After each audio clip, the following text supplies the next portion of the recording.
So, I just got back from watching the Five Nights at Freddy's movie. And I'm not gonna lie, it was a 10 out of 10. So, yeah, I figured I'm super excited that we can finally say it is actually really late right now. It is literally 12:20 at night. And yeah, very late, but I figured why not get this video recorded to y'all. And then y'all will get this tomorrow, but by now while y'all are watching this, y'all will have finally, whatever. But anyway, so yeah, let the focus in there. Yeah. It's my favorite Freddy's movie ticket. And, that is a very big prized possession for me and a lot of us, so first of all, let's go ahead and dive into this first part. How on earth did I discover this? My first reaction to it. So I was scrolling through Instagram one day, and Blumhouse and Universal put on their Instagram posts, hey, the Five Nights at Freddy's movie is going to be released and streaming on October 27th. And as soon as I heard the news, I'm like, no way we were that close. And then it was this year, so we were like, oh my goodness, it's going to happen. And, our first, we didn't know how to feel about this. So, again, it took a lot for us to realize, hey, that this is actually happening, and it's a very big deal for a lot of us. So, again, it's a very big deal, and now I figured I'll go ahead and give y'all my review on this. So first of all, the good. I'm not gonna lie, the scare factor in this movie was really good. All the animatronics did a very good job, in my opinion, and definitely I think was, it was top quality when it came to the scares, the music that they used, the sound effects they used, and what's funny, a lot of people have freaking trashed this movie, but I'm not gonna lie, the kills were super good, and you see the aftermath of them really harshly. And of course, this is gonna be my little spoiler review as well. Might as well should have put that in the beginning, but y'all will know. This is my spoiler review, so just beware. But yeah, and then the story was so good. The way they used, I think the actors did a great job. Josh Hutcherson as Mike. You have freaking Matthew Lillard as William. I mean, the whole cast was amazing, and Abby's actress was very convincing in her role. It was so much fun seeing them though, and it was a lot of fun, in my opinion, to see this. And the good part about it is, as well as, just the film was pretty good, but let's go and dive into the bad real quick. There are a bit of bad components here. The bad consisting mainly of the fact that, the film wasn't bad overall. Let's just get that out of the way. The movie was not that bad at all. In my honest opinion, the only bad thing it definitely could have been rated R for sure to make it a lot more cool, in my opinion, but that's just a little nitpick I have. So, you can complain about that all you want, but I think the movie deserved an R rating. So that would be kind of cool to see an R-rated Five Nights at Freddy's movie. It was kind of paced okay. Some parts didn't stick with me really that much, in my honest opinion. Some of it didn't stick that much.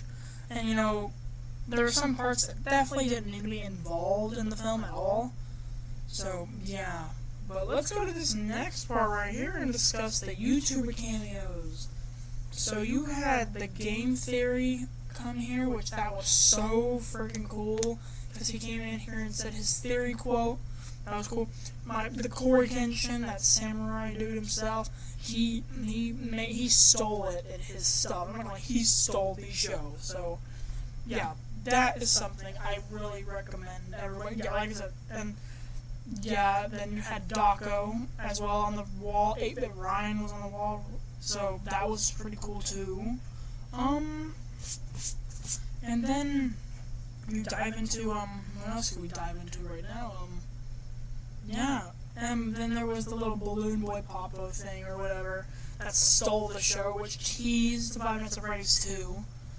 So, I'm gonna be honest, I would definitely recommend this to Five Nights at Freddy's fans. If y'all really want to check this out, if you stick with it too, it is a very good watch, and I really highly recommend y'all check this out. It's gonna be a lot of fun. I definitely think it would be fun. But before we get on to the final rating, I want to state, let's do some sequel predictions. I mean, why not? So, it ended pretty interesting with the kid shutting the door with William in the Springlock suit still twitching. So, Five Nights at Freddy's 2, they want to base this off the first 3 games. Now, the way that I see it ending, I don't see how they could really make that work. William Afton probably will come back. I don't see, because, Mike Schmidt's not the guard in the second game, but maybe they could make it work, maybe they can't. We won't know until we get a first look or confirmation of what happened to expect from next. And again, I would hope they continue this. It would be great for them to continue. I would love to see it. Would totally love. I'm down to seeing however they play that in. I'm down to seeing it. But going to give you all my final rating. Not gonna lie, the horror of the film was about an 8 out of 10. It's definitely not the scariest one, but there were jump scares that did have me jump a little bit. Mainly, honestly, the Balloon Boy Pop thing made me jump out my seats a bit. I'm just gonna be honest. The action of the film, I'm definitely gonna give a 7 out of 10. It wasn't as action-packed, but it was pretty fun. Suspense of the film, 10 out of 10. You are always lingering on your seats wondering what's gonna happen next, or who's about to get got, who's about to be killed off, And then the comedy of the film, 10 out of 10 as well. I mean, literally, it was funny. I'm not gonna lie, there were so many parts that had you dying. You had Bonnie who fell backwards, Corey and his stuff, and then, of course, Balloon Boy just stole the show at times. Despite how scary he was, he still stole the show nonetheless. And in my opinion, the entire film, I'm gonna give it an 8. I'm gonna give it 10 out of 10. 10 out of 10 for the film, guys. It was a great movie. And right now, we're sitting here, let's just be honest, as a Five Nights at Freddy's fan who has been there since the very start, I was in elementary school when Five Nights at Freddy's was released, and literally for the next couple years went mainly from Five Nights at Freddy's 1 through Sister Location, and everything anybody talked about was that. And then the Silver Eye, Twisted Ones, and the Fourth Closet novels, again, when I was in 6th grade, biggest things of the time. They were the biggest thing for me, because I grew up with the Five Nights at Freddy's a lot, and it's a big part of my life. It's Five Nights at Freddy's. I grew up with Five Nights at Freddy's, and it was the scariest game for its time. Now, you measure that up to now, it's still scary. It's still a bit scary, but it's not the scariest game anymore. But it is still one of the greatest horror games of this generation. And I will always love Five Nights at Freddy's. And again, just this movie ticket right here, I will freaking treasure this. I will treasure that forever. And it's so big right now, guys. It's a huge moment for Five Nights at Freddy's fans all around the world. It is a huge moment for everyone. And I really recommend y'all go see this film. It's also on Peacock if you really want to watch it at home. But just go see this movie, guys. It's so fun. But that's all I got for y'all this time. Again, I will be busting some Five Nights at Freddy's content out for the next couple months, leading into November and December, respectively. And I can promise you, I will be busting out some Five Nights content. We got some stuff coming up, guys, and it's gonna be fun. And of course, I'll make an announcement video of that probably very soon after this one. But go see the Five Nights at Freddy's movie right now. Just stop what you're doing and just go see the Five Nights at Freddy's movie. Bye, guys. I'll see you in the next video.